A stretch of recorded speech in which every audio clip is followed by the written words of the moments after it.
The King of Johnson. The hum started when I moved to the small town of Ashwick, a place so quiet you could hear your own thoughts echo. It wasn't a sound, not exactly, just a pressure in my mind, like a whisper I couldn't quite catch. I chalked it up to the mood, the stress of starting over in a place where everyone seemed to know each other. But then I met the Johnsons. They weren't a family in the way you think. Not a single household with a picket fence, but a sprawling network of cousins, aunts, uncles, and in-laws that seemed to touch every corner of Ashwick. The barista at the coffee shop was a Johnson. The postman was a Johnson. The woman who smiled at me from the pew across the church aisle, her eyes lingering too long, she was a Johnson too.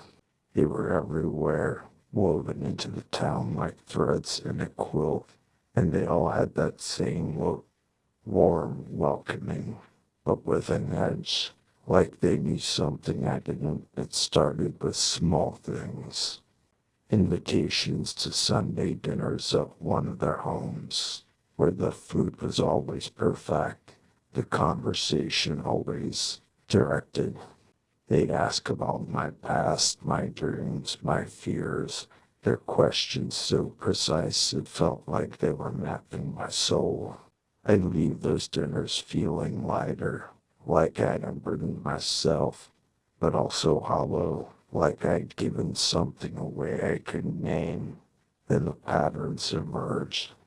My landlord, Johnson, always seemed to know when I was struggling with rent before I said a word. A check would arrive unsigned with a note from the kin. My coworker, another Johnson, would finish my sentences, laugh at jokes I hadn't told.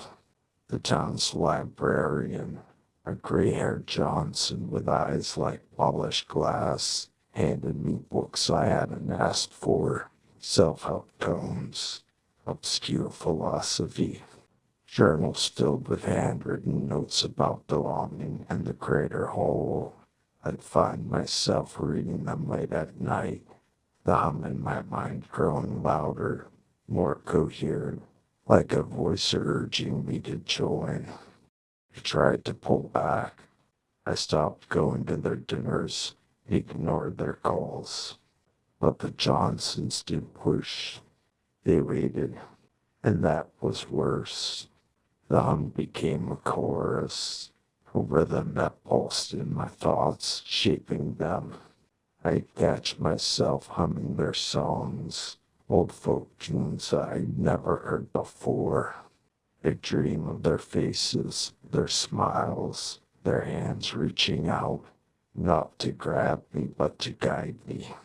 In the dreams, I wasn't alone. I was part of something vast, a family that stretched beyond Ashwick, beyond time, all connected by a single, unbreakable will. I confided in a friend from out of town, Sarah, over the phone. She laughed it off, said I was paranoid.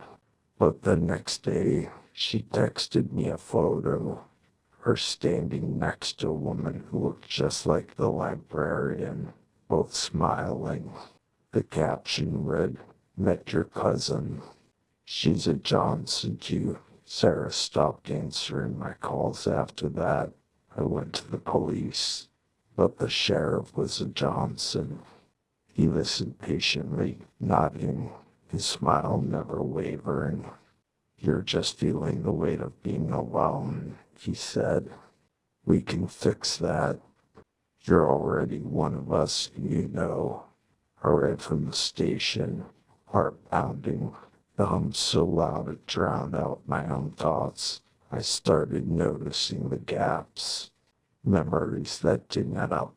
I'd find photos in my apartment of me at Johnson gatherings I didn't remember attending, my face beaming, my arm around people I didn't know.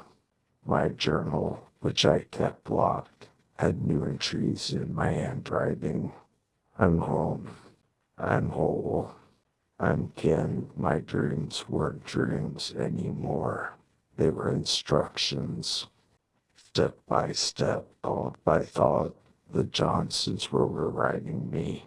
I tried to leave Ashwick, packed a bag, got in my car, but every road looped back to the town square, where a crowd of Johnsons stood waiting, their faces serene, their eyes locked on me. They didn't speak. They didn't need to. The hum did it for them, a melody that sank into my bones, telling me I wasn't leaving. I was arriving. I'm writing this from a diner on the edge of town, the only place I can think clearly, though the hum is still there, soft and insistent. The waitress of Johnson keeps refilling my coffee without asking. She's humming, and I realize it's the same tune I've been hearing in my head. My hands shake as I type, not from fear, but from something worse, recognition. The hum isn't just in me. It is me. My thoughts, my choices, my life, they've all been shaped, not by force, but by a gentle, relentless pull, like a tide wearing down a stone. If you're reading this, you've already met them.